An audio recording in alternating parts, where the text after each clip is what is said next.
Students, जैसे जैसे राज्यों की व्ययों में वृद्धि हो रही है तो सरकार को अलग अलग स्रोत से आय चाहिए।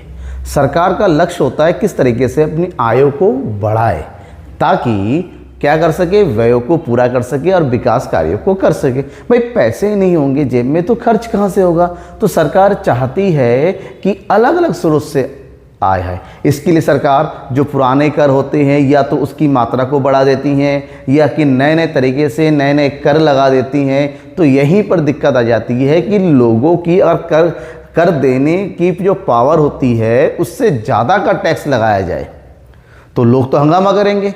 मतलब लोगों की वह शक्ति जो अब कर देने की होती है मैक्सिमम टाइम तक पहुंच जाती है, उसे हम कर क्षमता बोलते हैं। तो आज की इस वीडियो में, आज की इस क्लास में हम मतलब यही पढ़ेंगे कि करदान क्षमता होता क्या है।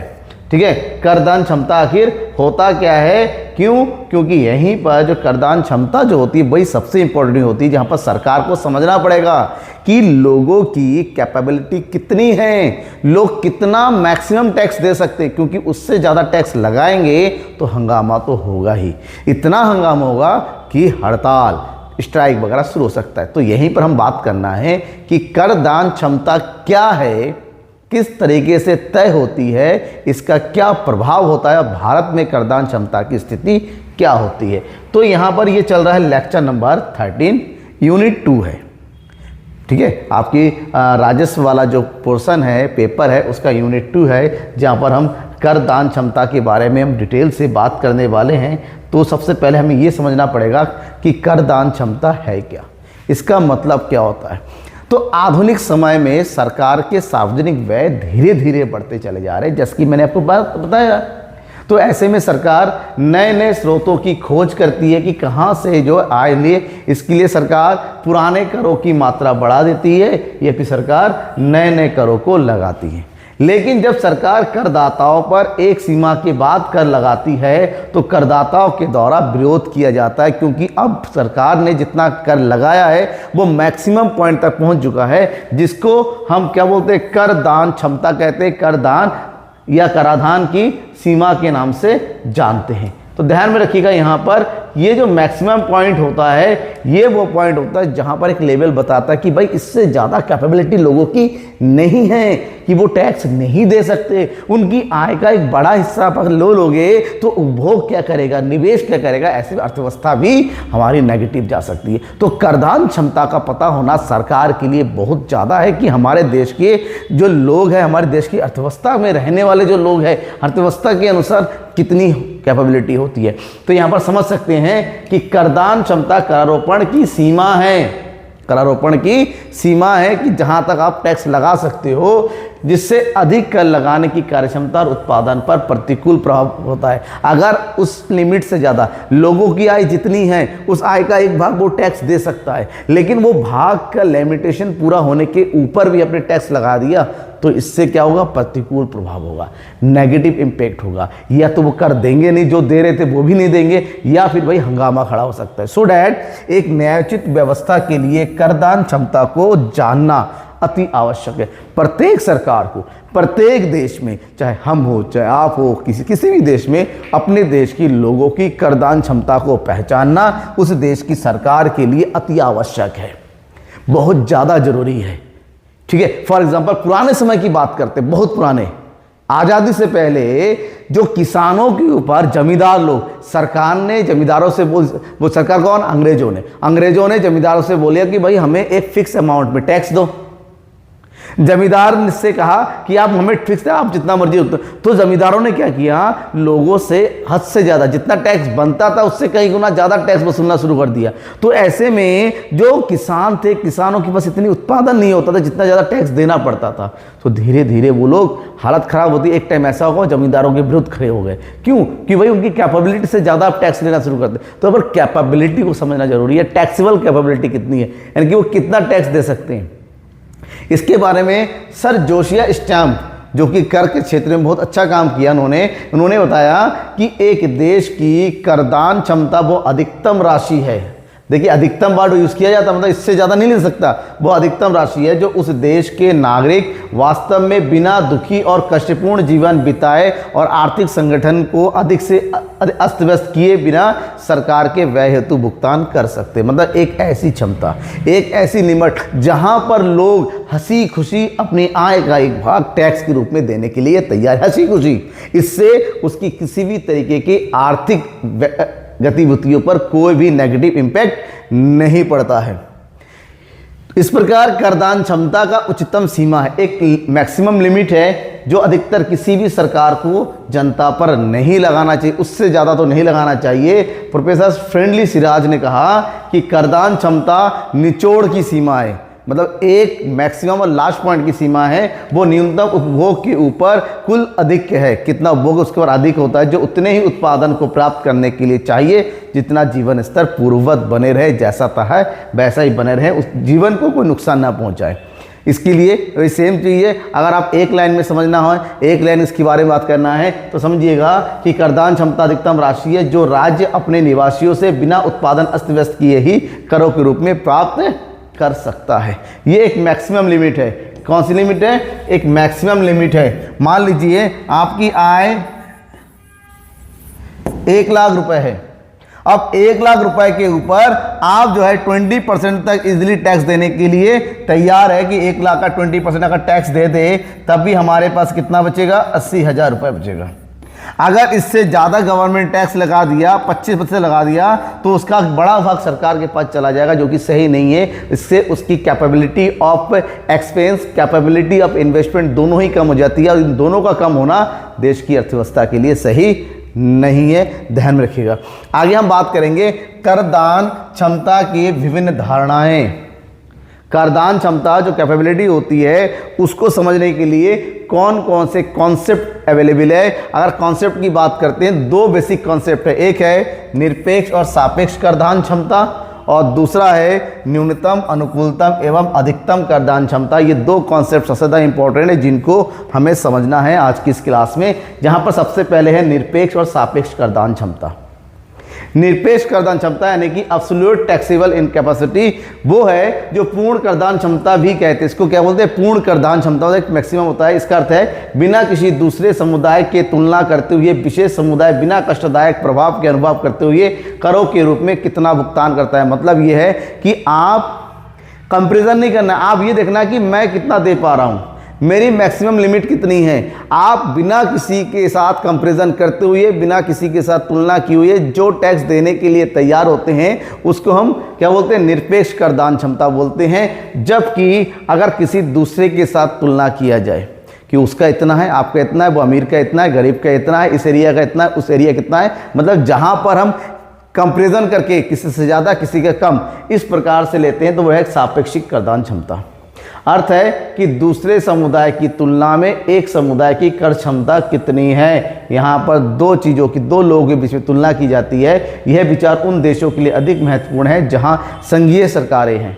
संघीय मतलब जहाँ पर राज्य सरकार भी है, जहाँ पर जो है राज्य सरकार भी है, जहाँ पर प्रांतीय सरकार भी है, जहाँ पर गांव की सरकार भी है, ग्राम पंचायत है, और देश के व्यय के लिए विभिन्न प्रांतों को योगदान करना पड़ता है। और जैसे भारत है, भारत में संघ है, भारत में राज्य है, भारत में गांव प्रांत है, जहाँ पर अलग तरफ से अलग अलग तरीके से कर की प्राप्ति होती है, अलग अलग प्रकार के कर लगाए जाते हैं। तो यहाँ पर सापेक्षिक, क्योंकि हर लेवल में हर एक समान टैक्स नहीं लगाया जा सकता, आप एक प्रकार के टैक्स सब में नहीं लगा सकते, तो यहाँ पर सापेक्षिक कर प्रणाली चलती है, उसको सापेक्षिक कर क्षमता के नाम से जानते हैं। सापेक्षिक करदान क्षमता से यह स्पष्ट होता है कि सार्वजनिक व्यय की पूर्ति के लिए 2 या 2 से अधिक समुदाय की कर किस अनुपात में, भारत में जो आयकर होता है, टैक्स है, इनकम टैक्स, कौन सा टैक्स? भारत में जो इनकम टैक्स है वो इसी में आता है, क्योंकि आप सबको पता है ज़्यादा इनकम पर ज़्यादा टैक्स लगता है, कम इनकम पर कम टैक्स लगता है, जो कि इसी कर क्षमता के अंतर्गत आता है। नेक्स्ट हम बात करते हैं न्यूनतम, अनुकूलतम और अधिकतम करदान क्षमता क्या है। इस करदान क्षमता, इस कॉन्सेप्ट को प्रतिपादित किया था प्रोफेसर JK मेहता ने। उन्होंने एक बुक लिखी थी पब्लिक फाइनेंस। एक्चुअली में इंडिया में JK मेहता के पब्लिक फाइनेंस की बुक को सबसे ज़्यादा पढ़ा जाता है। इन्होंने करदान क्षमता की 3 पॉइंट बताए थे कि न्यूनतम करदान क्षमता, अनुकूलतम करदान क्षमता और अधिकतम करदान क्षमता। जहां पर न्यूनतम मतलब एक न्यूनतम कर होना चाहिए, एक न्यूनतम लिमिट होना चाहिए, उससे ज़्यादा नहीं, कि न्यूनतम सेट किया जाए।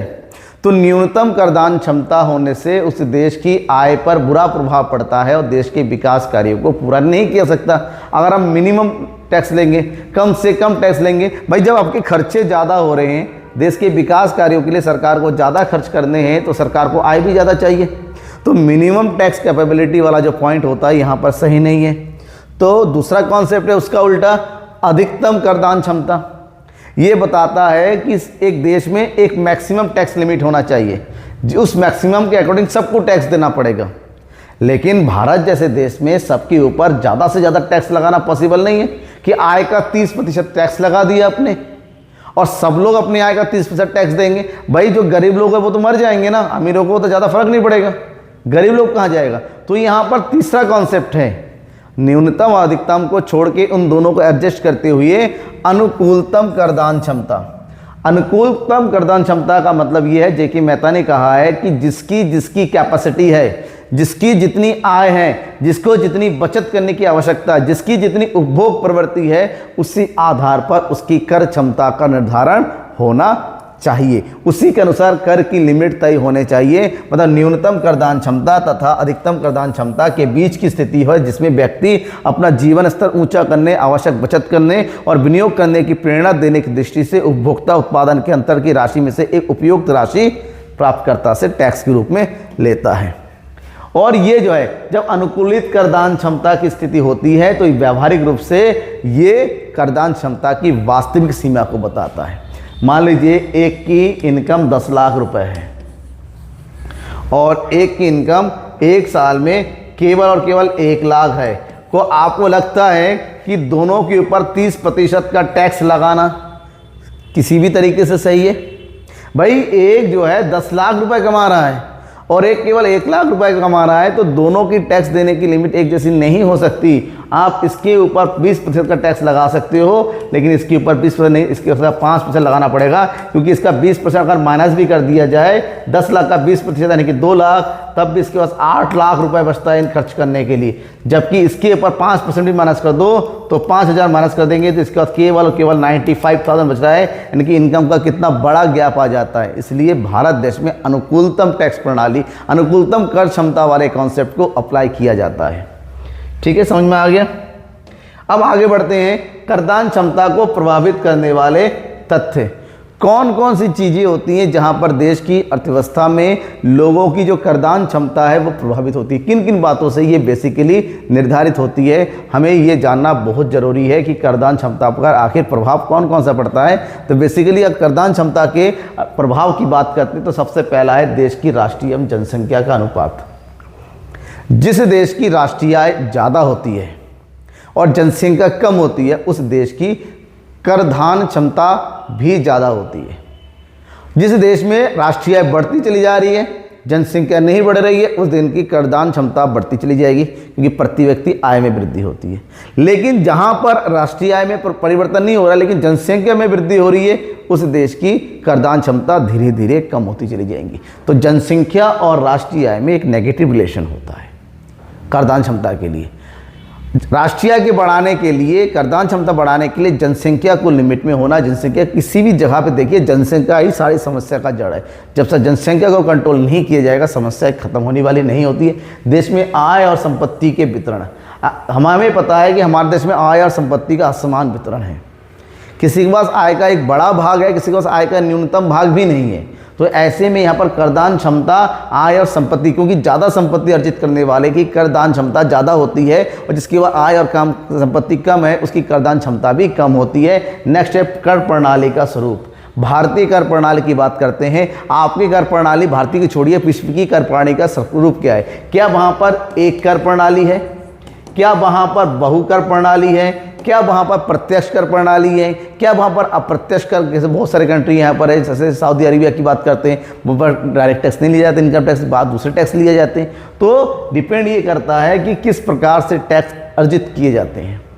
करारोपण का उद्देश्य क्या होता है? देश का विकास करना होता है, सरकार की आय को बढ़ाना होता है, देश की समानता के स्तर को बढ़ाना है, ठीक है ना, आय के वितरण करना होता है, किस किस प्रकार से ये किया जाता है, ये उद्देश्य भी करदान क्षमता को बढ़ता है। नेक्स्ट है करदाताओं की मनोवृत्ति कैसी होती है। अगर देश में लोगों की मनोवृत्ति टैक्स देने की है तो समझ लीजिएगा करदान क्षमता में वृद्धि होती है।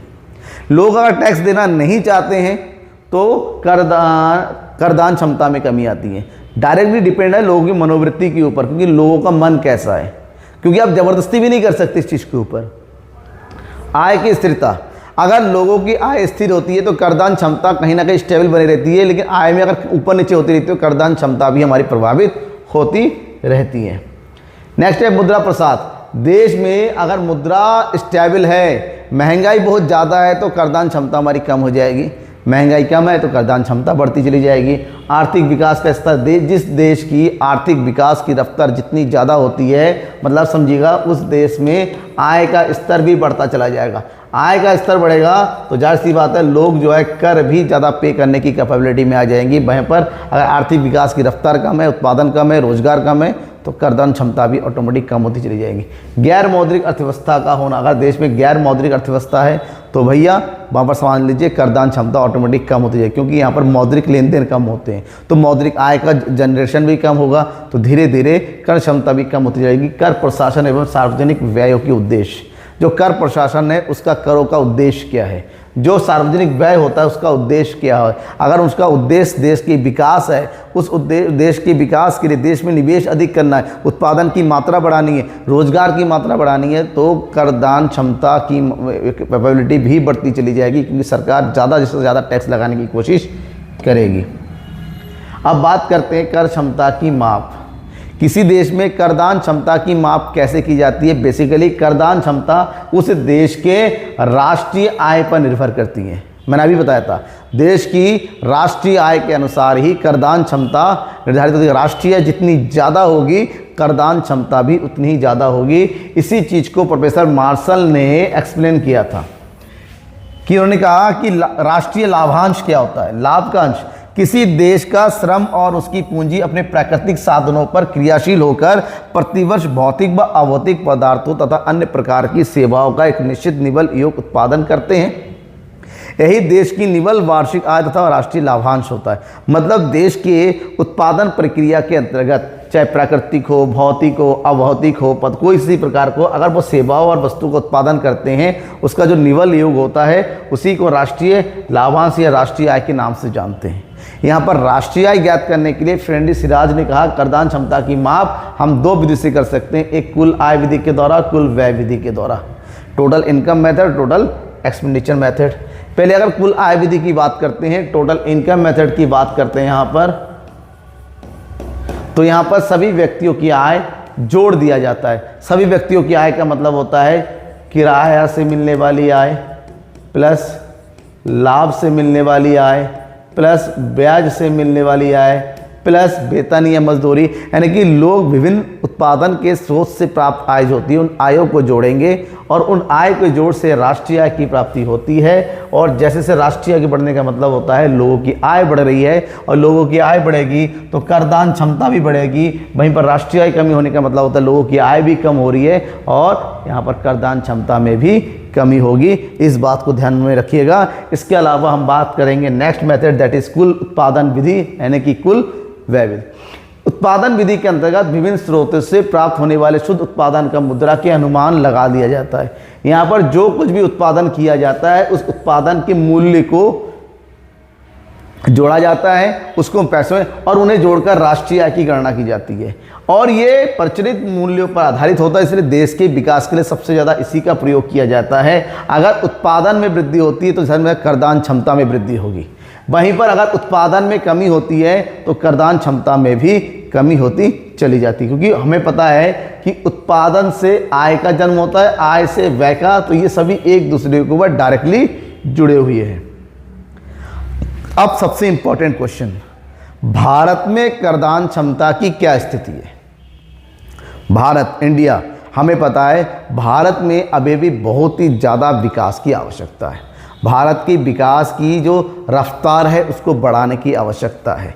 लोगों की जो प्रति व्यक्ति आय अभी भी और ज़्यादा बढ़ सकती है, क्योंकि हमने अपने संसाधनों का पूर्ण उपयोग अभी तक नहीं कर पाए। हमारे पास जो मानव संसाधन है उसका पूर्ण उपयोग नहीं हो पाया, हम रोजगार तक नहीं पहुँचे। लेकिन इसके बावजूद भी भारत की राष्ट्रीय आय के अनुसार अगर कर क्षमता की बात करते हैं, हम ये कह सकते हैं राष्ट्रीय आय पर आय का अनुपात लगभग 17 से 18% है। इसका मतलब जो भी राष्ट्रीय आय है उसका 17 से 18% तक ही हम कर प्राप्त करते हैं। तो ये जो छोटी सी आय है, छोटा अनुपात क्या प्रकट करता है? बात इससे क्या है कि हम टोटल टैक्स का केवल टोटल इनकम राष्ट्रीय आय का केवल 17 से 18% भाग ही as a tax income tax के रूप में प्राप्त करते हैं। तो क्या करदान क्षमता अपनी शीर्ष सीमा तक पहुंच चुका है? क्या 17-18% अपना मैक्सिमम लिमिट है, उससे ऊपर नहीं बढ़ाया जा सकता? या फिर क्या हम अभी भी और भी अपने टैक्स की मात्रा में वृद्धि कर सकते हैं? क्योंकि अगर 17-18% अगर टोटल इनकम का हमें प्राप्त हो रहा है टैक्स के रूप में, टैक्स आय प्राप्त हो रहा है, तो इसका मतलब क्या है? या तो ये मैक्सिमम होगा या फिर अभी भी कंट्री की कैपेबिलिटी बढ़ाने की ज़रूरत है। और ये 2 पॉइंट होता है जिसके ऊपर भारत के अलग अलग अर्थशास्त्री अपनी अलग अलग मत रखते हैं, उनका अलग अलग दृष्टिकोण है, अलग अलग तरीके से वो सोचते हैं। कुछ लोग कहते हैं कि कर को बढ़ाने की आवश्यकता है, कुछ लोग कहते हैं नहीं भैया अभी कर बढ़ाने की आवश्यकता नहीं है, कैपेबिलिटी उस हिसाब से। तो हम पहले बात करेंगे भारत में और अधिक कर लगाने के पक्ष में कितने लोगों ने अपने क्या तर्क दिए। सबसे पहला तर्क आया कोलिन क्लार्क का आधार। कोलिन क्लार्क ने एक एनालाइज किया, उन्होंने कहा कि किसी भी देश में टैक्स कैपेबिलिटी कितनी होनी चाहिए। उन्होंने कहा उस देश की राष्ट्रीय आय का 25% तक एज ए टैक्स लिया जा सकता है, और भारत में अभी भी 17 से 18% का है। इसका मतलब ये हुआ कि अभी भी लगभग 17 है, तो हम 8% से 8% का टैक्स अभी भी बढ़ा सकते हैं। भारत की स्थिति ये है। अन्य देशों की तुलना में भारत में कर भार बहुत कम है, क्योंकि भारत में टैक्स लिमिट 0 है, 5% है, 10% है, 20%, मैक्सिमम 30% है, जो कि बहुत ही कम लोग देते हैं। इसका मतलब होता है कि दूसरे देशों की तुलना में भारत का जो टैक्स कैपेबिलिटी है वो अभी भी कम है, बढ़ाए जाने की आवश्यकता है। आर्थिक विकास के फलस्वरूप प्रदान क्षमता में वृद्धि, भारत में आर्थिक विकास तेज़ी से बढ़ रहा है, ऐसे में भी टैक्स कैपेबिलिटी बढ़ानी चाहिए। धन के असमान वितरण है, ऐसे मतलब समान वितरण करने के लिए अमीर लोगों पर ज़्यादा टैक्स लगाया जा सकता है। यहाँ पर असमान वितरण की इसका मतलब उन्होंने कहा कि जिनकी आय अधिक है, अधिक आय वाले लोगों पर ज़्यादा से ज़्यादा टैक्स लगाया जा सकता है, अभी बढ़ा सकता है। देखिए धनी वर्ग पर कम कर भार लगाया गया है। इसी पॉइंट को यहाँ पर देखेंगे कि जो धनी वर्ग है जिनकी इनकम बहुत ज़्यादा है उनका टैक्स अभी भी कम है, यानी कि जो टैक्स है भी वो कम है। मौद्रिक अर्थव्यवस्था का विकास बढ़ाने की ज़रूरत है, क्योंकि अभी भी भारत के बहुत बड़े हिस्से में ऐसा होता है जहाँ पर गैर मौद्रिक लेन देन होता है, जिसको बढ़ाने की आवश्यकता है। वहीं पर कुछ लोगों ने ये भी कहा है कि कर क्षमता बढ़ाए जाने की कोई आवश्यकता नहीं है। अभी भारत की ऐसी स्थिति नहीं है कि टैक्स कैपेबिलिटी को बढ़ाया जाए। क्यों? क्योंकि हमारे देश की जो कर प्रणाली है वो एकांकी है और दोषपूर्ण है। ये जो है एक तरफा निर्णय लेती है, पूरे हर एक चीज़ को नहीं सोचती समझती है कि लोग किस तरीके से टैक्स दे पाएंगे। कर भुगतान की मनोवृत्ति का अभाव है। भारत में बहुत सारे लोग ऐसे हैं जिनकी इनकम ज़्यादा होने के बावजूद भी वो टैक्स देना नहीं चाहते हैं, टैक्स की चोरी करते हैं, और टैक्स बढ़ा दिया तो और चोरी करेंगे। मनोवृत्ति का होना ज़रूरी है, क्योंकि टैक्स चोरी करने की जो मनोवृत्ति भारत में बहुत ज़्यादा है, बहुत ज़्यादा टैक्स को आप देखेंगे। हाँ, हर साल जो है ईडी इनकम टैक्स वाले छापा मारते, करोड़ों रुपए जब्त करते हैं। और इसका मतलब ये पाया जाता है कि लोग इनकम ज़्यादा से ज़्यादा करना चाहते हैं लेकिन टैक्स नहीं देना चाहते, जो कि गलत है। अधिकांश लोग गरीबी रेखा के नीचे है, तो इन लोगों के ऊपर टैक्स, क्योंकि टैक्स कैपेबिलिटी बढ़ाएंगे तो ये लोग भी उसके दायरे में आ जाएंगे, तो इनके ऊपर नेगेटिव इफेक्ट पड़ेगा। भारत की जनसंख्या ऐसी है कि टैक्स कैपेबिलिटी बढ़ा देंगे, बहुत बड़ी जनसंख्या हमारी, बेरोजगारी या गरीबी स्थिति, और भारत में तीव्र वृद्धि हो रही जनसंख्या की, जिस चीज़ को हमें समझने की ज़रूरत है। तो ये तरह करदान क्षमता क्या होती है? प्रत्येक देश की अपनी अपनी करदान क्षमता होती है और सरकार के द्वारा करदान क्षमता को पहचानना आवश्यक है। आपको भी इस बात को जानना जरूरी है कि द इकोनॉमिक्स गुरु ही वही चैनल है जहाँ पर आपको हर एक कंटेंट बहुत ही आसान भाषा में, बहुत ही सिंपल भाषा में और बहुत ही आसान नोट्स के साथ मिल रहा है। तो सब्सक्राइब करना मत भूलिएगा और अपने दोस्तों के बीच में शेयर जरूर कर दीजिएगा। तब तक के लिए थैंक यू एंड बाय।